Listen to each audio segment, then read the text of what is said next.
The regular season for the Milwaukee Brewers is about to begin, and it's time to get your life set up for the season. With all 162 games to be televised this year, watching each game is easier than before. Let's look at how the schedule shakes out this year. First of all, let's look at some of the longest streaks of the year. Longest streak of games in a row: 18 games, September 5 to 22. Last year, the Brewers had a more friendly September in terms of schedule, with off days every Thursday, allowing their pitchers to get some guaranteed rest each week. This year, the Brewers' longest streak happens at the end of the year, making it a bit tougher. The good news is 11 of those 18 games happen at home. Beyond that, the longest string of games in a row is 13, which happens a few times during longest road trip 10 games, May 10 to 19. The Brewers have one long road trip this year, taking place in May with 3 stops: Cubs, Phillies, Braves. It is looking like a brutal trip early in the season, one which will test this team. There is also a 9-game trip later in the season, July 30th to August 7th. This one is a little more friendly: Athletics, Cubs, Pirates. The Brewers do have one other road trip longer than a week, taking place in June, with 8 games on the road in this one: Astros, Giants, Padres. Longest homestand 10 games twice, April 29th to May 8th, June 20 to 30. On the other side, the Brewers gets 2 10-game homestands this season. Both occur before the All-Star break. The first one features 3 out-of-division opponents: Rockies, Mets, Nationals, and the second has 2 division opponents sandwiched around an interleague opponent: Reds, Mariners, Pirates. Those are the only 2 homestands this year that will keep the Brewers at home for over a week.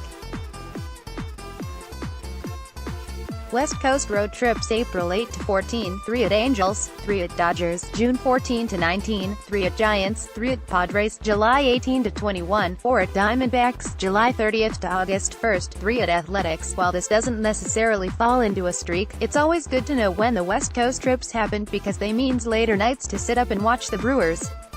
It's a little extra important this year with the Brewers playing the All-West in interleague play. The first comes up during the second full week of the season, with a trip to Los Angeles to face both teams out there. 5 of those 6 games have start times at 8 p.m. or later.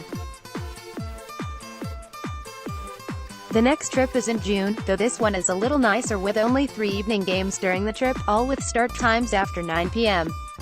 There's 2 more short trips after that in July, each with 2 games starting late.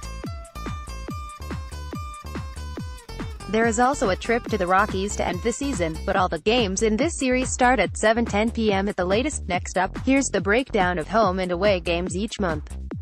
Home, road by month: March, 4 home, 0 away; April, 12 home, 15 away, 3 off; May, 13 home, 14 away, 4 off; June, 16 home, 10 away, 4 off; July, 12 home, 13 away,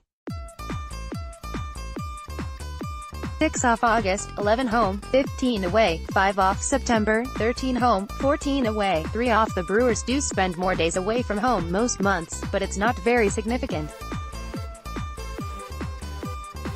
The second half of the season does have more road games than home, with 36 home games over the last 3 months compared to 42 road games. Finally, let's look at games by time and day of the week.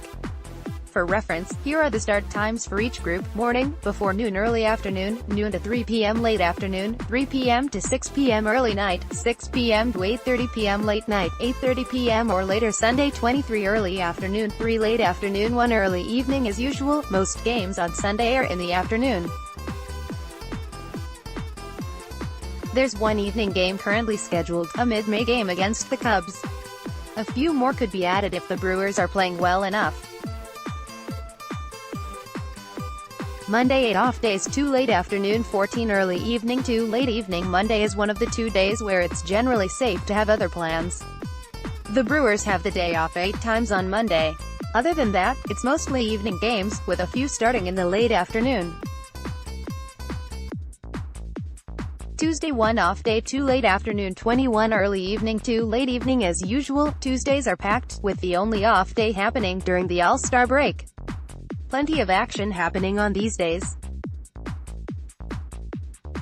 Wednesday 3 off days, 1 morning, 9 early afternoon, 1 late afternoon, 10 early evening, 2 late evening. Wednesday also tends to be packed, but this year it's a little better. Due to some 2-game series, there's a few additional Wednesdays where the team has a day off. This also tends to be a travel day, so there's more games earlier in the day as a result.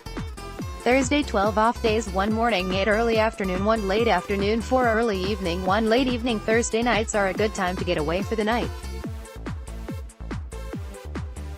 There are only 5 evening games on Thursdays this season, and 12 of 27 Thursdays are completely cleared.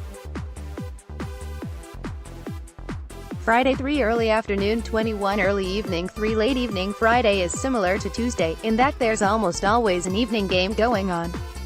The only exception are the 3 trips to Wrigley Field this year, where Friday afternoon games are the standard. Saturday 3 early afternoon, 6 late afternoon, 18 early evening. Saturdays are the busy as well, though most games happen in the evening due to national TV times. Of course, there are still 3 early afternoon games here too, all corresponding to Wrigley Field trips.